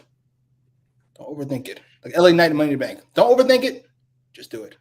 I don't think he's going to win. I said it on our preview. I don't think he's going to win because I've seen WWE ruin people who got over on their own so many times. I will not be. I've never seen a company more against their own fan base than this one ever. Yes. Fuck it. Yeah. Tony Khan's the opposite. All you got to do is be in your hometown. If the fans like you, you're getting the title. Will Chisholm says nobody there gave a fuck about Ruby's promo. The crowd was not good the entire night. So yeah, they're ass. Sorry. We got Annika who says, "Listen up, Jungle Boy. This is how you do a heel promo." We also got Frantic World who says it was a good promo from Ruby. We got Ricky who's been very negative here, saying, "I'm sorry, but Ruby is the worst women's wrestler on the roster." What the fuck? Jesus. Have you seen Anna Jay in the ring? I'll say she's right there. She's like literally right there. We got Chris who says his final is going to be Sky Blue versus Athena. I'd be very surprised if that was the final. I'd be very upset if that. But I can see why he would go with Sky Blue over Willow. I can see a couple reasons, and they both begin with N, and they end with R, and there's an I and a G and a G. The words and opinions of Jimmy Macram do not necessarily reflect those of True Heel Heat, its viewers, or affiliates. I'm just saying. Why are you this way? We get highlights from Harley Cameron hitting on Anthony Bowens and him telling her that he's gay, and the big pop from that Chicago crowd on last week's Rampage. And then backstage, we hear from QT Marshall and Johnny TV, along with Cameron, challenging Matt Hardy and Brother Zay to a match on Rampage. And Cameron did the moan that Zay always does, which confused Johnny, who she was like, "Oh, that's what Brother Zay always does." And I don't know if he looked turned on or confused. We got that is official for this Friday's Rampage. QTV versus Hardy Party. You also got Hikaru Shida versus Taya Valkyrie and Claudio Castagnoli versus Commander for the ROH World Championship. Jesus. At least we've officially given up on Rampage. I appreciate it. I only want to see the Claudio match. I want to see Shida versus Taya as well. I do not. I don't necessarily see a title match. Commander has been the least impressive of the Luchadors they brought in. And what else? Yeah, that's pretty much it. Oh, right. QTV. Are we still doing this? It appears that Hobbs has escaped this particular hole. So congratulations to him. This hole still exists. Can we not fill this shit up? What the fuck are we doing? We added Johnny TV? The fuck? Whatever. I'm not gonna argue with you. Whatever. Feel free. We got some more love for the Ruby promo here as well. But yeah, I'm just happy that Hobbs got the fuck away from that. And they did bait and switch us here because they said last week we were going to get the bracket for the blind eliminator tournament, and all we got was the Swerve in Our Glory versus Darby and Orange Cassidy matchup announced for next week. We didn't get the bracket. And to be honest, all these tournaments came out. Well, not all these tournaments. This particular tournament came out of nowhere, so I don't care. Until you mentioned it, I didn't even notice. Also, main event time. It was the Painmaker, Chris Jericho, along with Sammy Guevara in a tornado tag. You skipped. I don't know if you skipped it because it was easily the worst part of the show, even though most of it wasn't on TV. When Sammy came out by himself, just to show signs. Oh yeah. Yes. That was before the women's match. I totally just bypassed that. I was like, I didn't even read the cue cards. Either. I was like, what are we doing? It's over. I knew we still had the women's match, and I was like, why is he even doing this right now? Oh my god, they really tried to do the Sammy thing. It's over. You can't go backwards. Sorry. You don't like it. You got Jericho and Guevara versus Sting and Darby Allin. We also got to mention Painmaker was undefeated going into this matchup here.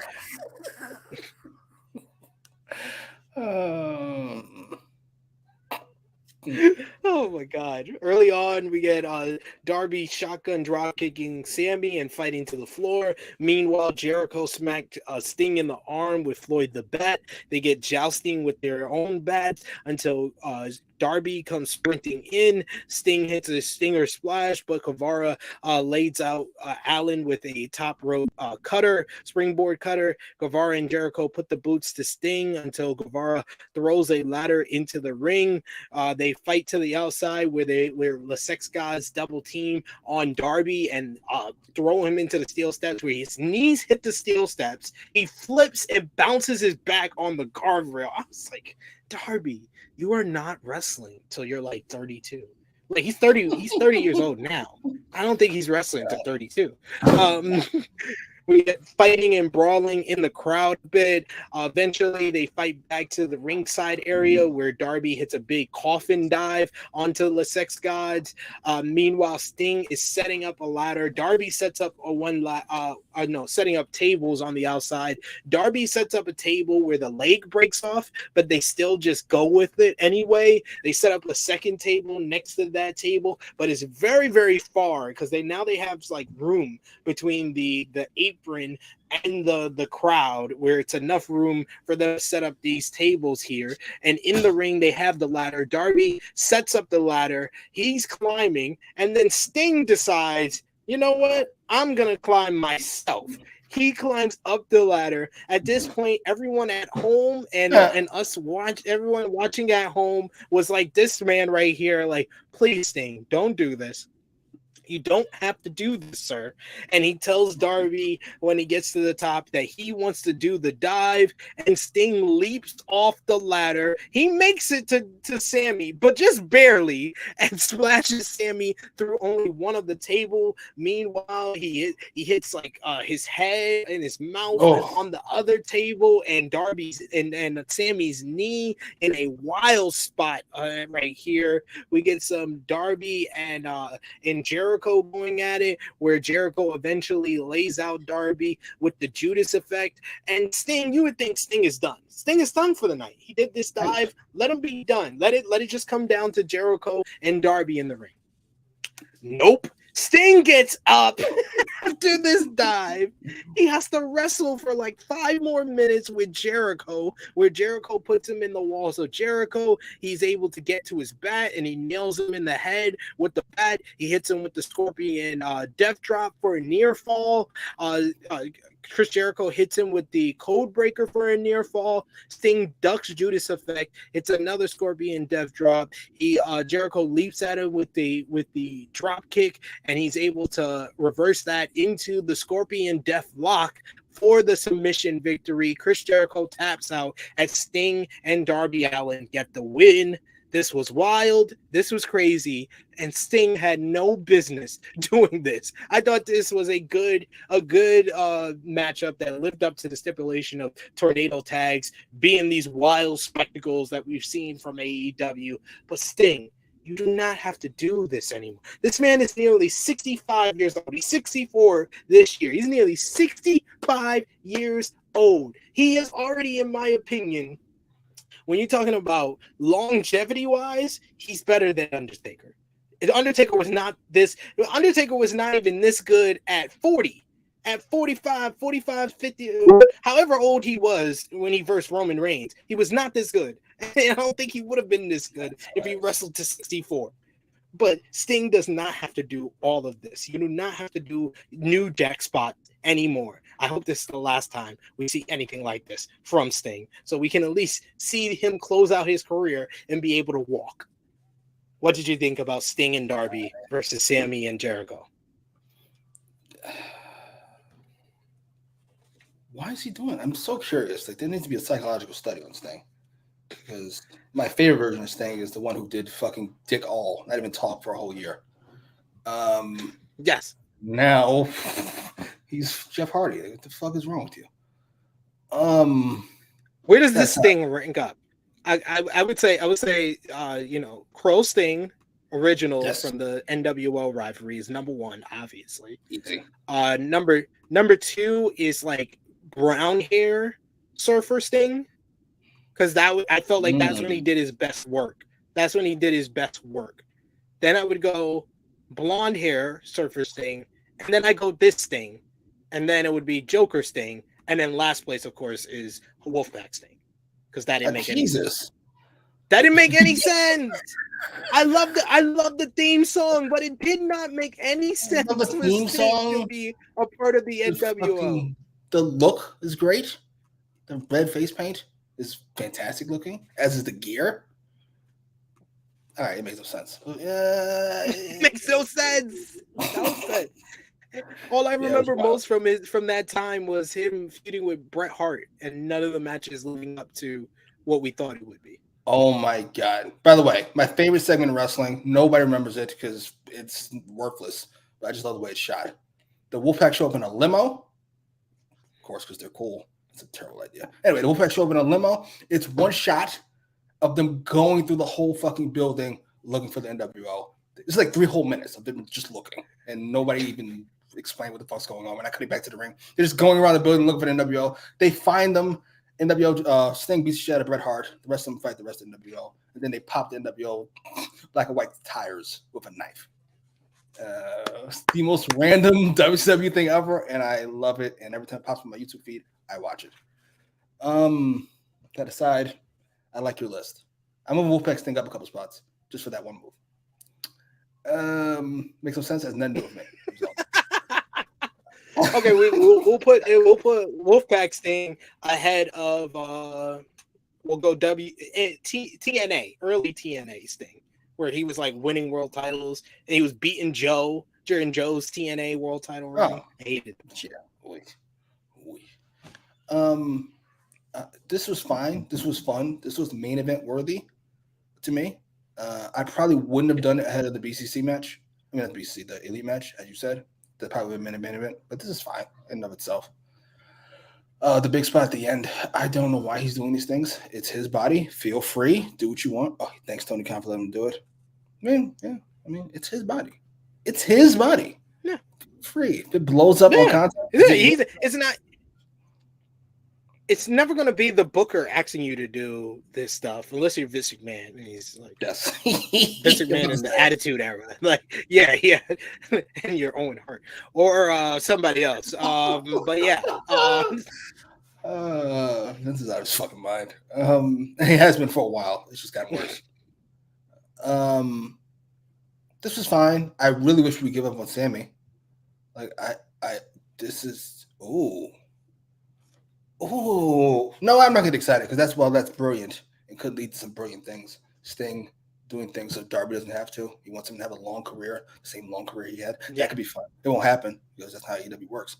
But that would be a good story. That really would. It would be great. Darby, like, fuck it. I want to do what I want to do. And then all of a sudden it gets a little worse. Sting's like, no. Then we fight because it's awesome. This was fine. Main event Mafia Sting.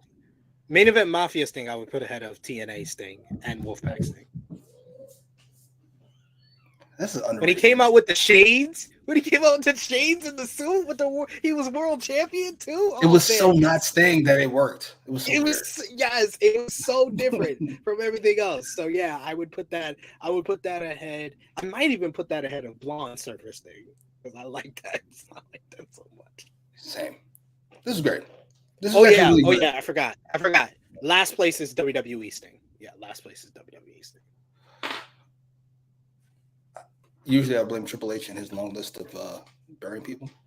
But I told you I read JR's book about how Vince hates WCW people. Not hates them, but doesn't want them to be seen at the same level. Even though they're WWE guys now, which means they're your guys. Anyway. Yeah, it's egregious. The WWE's thing is horrendous. I'm sorry. And then he fights Seth Rollins. Sir, they probably should have won that match. Anyway. Yeah, this is fine. I actually like the last 5 minutes of Jericho and Sting. Like, I really enjoyed it, all things considered. Me too. That went a lot better than I thought it would, especially after the bump, after the his Sting's walking back to the corner. Just his shirt untucked. He's in trousers, it looks like, and bleeding from the mouth. Just felt so like this guy's on his last legs. It looked great. It was fun. I enjoyed this. Very nice. We got Big Man Dogs. This is my favorite thing about Main Event Mafia is when Booker T always screamed respect in a fake African accent. That was so wild. That's such a wild gimmick. Mafia. You put everybody in the same group. It defeats the purpose, doesn't it? Why am I paying all of you then? And then they made the current guys look like fucking chumps. It's fucking New Blood versus Millionaires Club all over again. Yes, it really was. Except the Millionaires Club was not heels. They were supposed to be the baby faces during that. That's why that shit didn't work. Fuck.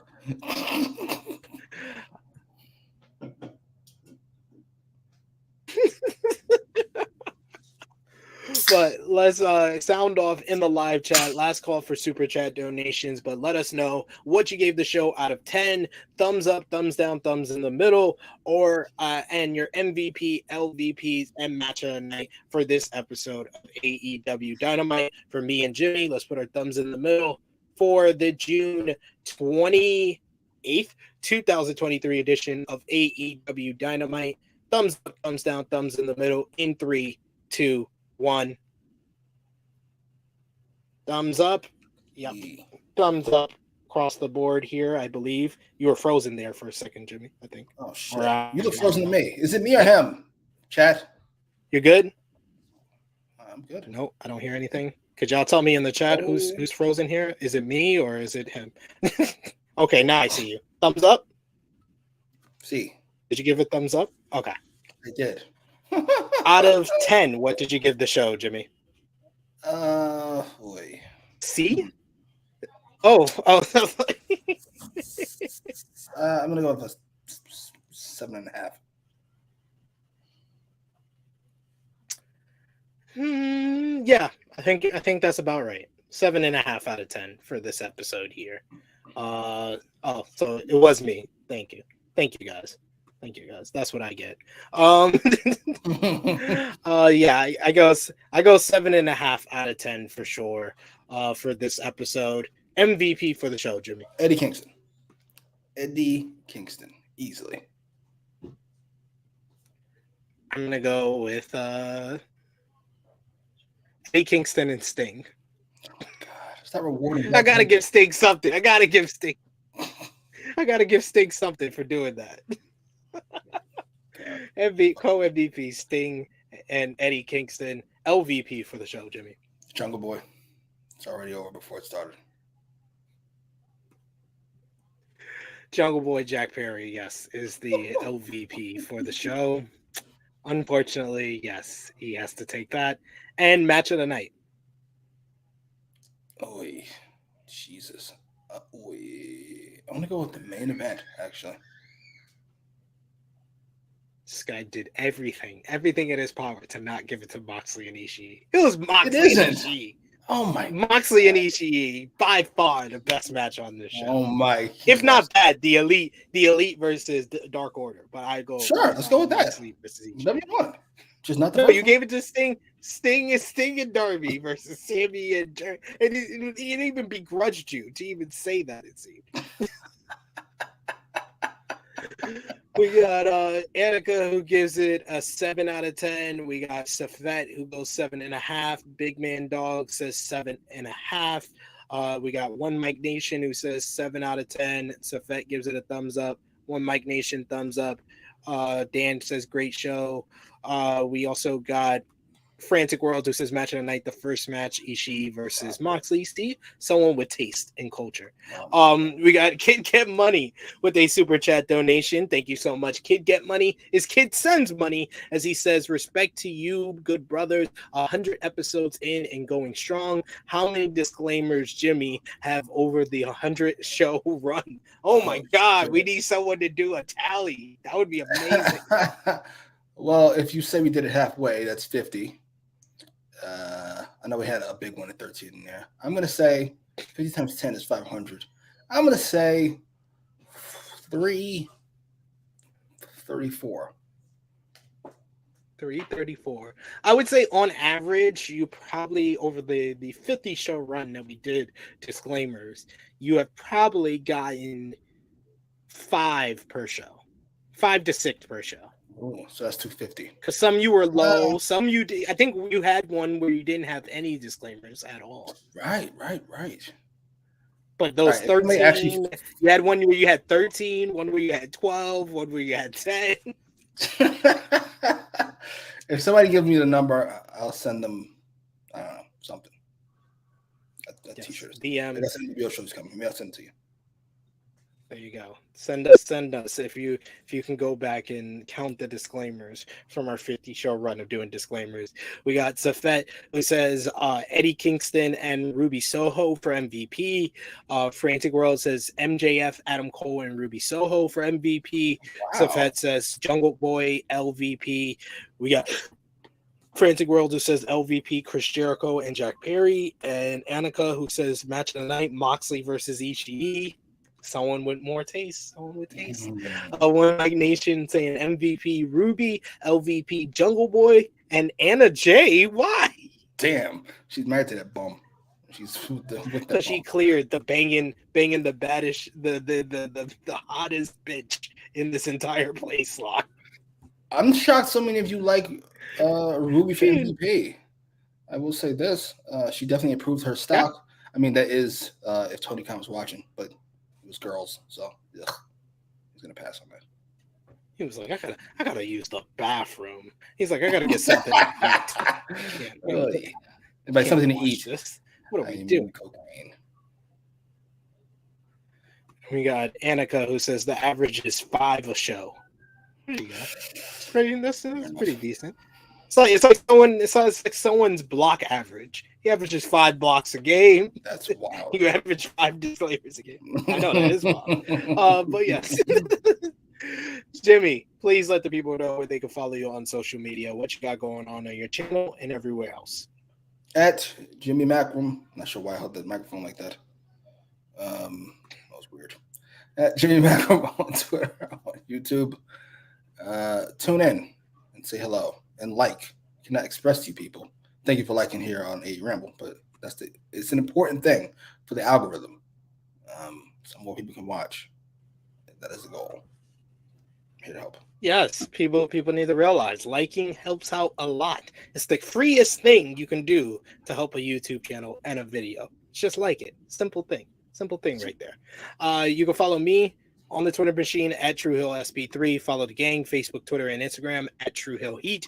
Patreon.com/TrueHillHeat. Best way to support us here at the True Hill Heat YouTube channel. $3 a month gets you exclusive content, the True Hill Heat Prediction Championship, or you can also become a member for just $1 a month here on the True Hill Heat YouTube channel, and that's also another way to help us out. But check out all the great content we got here on the channel. Check out my Dark Side of the Ring Season 4, Episode 4 review, What Happened to Doink the Clown, with me and Chrissy Love from yesterday. You can also check out tomorrow, it's dropping at, I believe, 11:05 a.m. Eastern Time, our Dark Side of the Ring Season 4, Episode 5 review of the Junkyard Dog episode. And join us live here tomorrow night at 8 p.m. Eastern Time for Friday Night Warriors number 30 with Romeo. Will be joined by others to watch SmackDown. It's going to be a big edition. As Jimmy says, whenever Roman Reigns is on the show, it's usually a better episode because of it. But that is all that we got lined up for this weekend. Check out True Hill Heat Flash It Podcast Saturday, 11:05 a.m. Eastern Time. But for Jimmy Macram, it is me, your True Hill Phenom SP3. This has been AE Ramble, episode 100. Fix this. Yes. We are signing off until next time.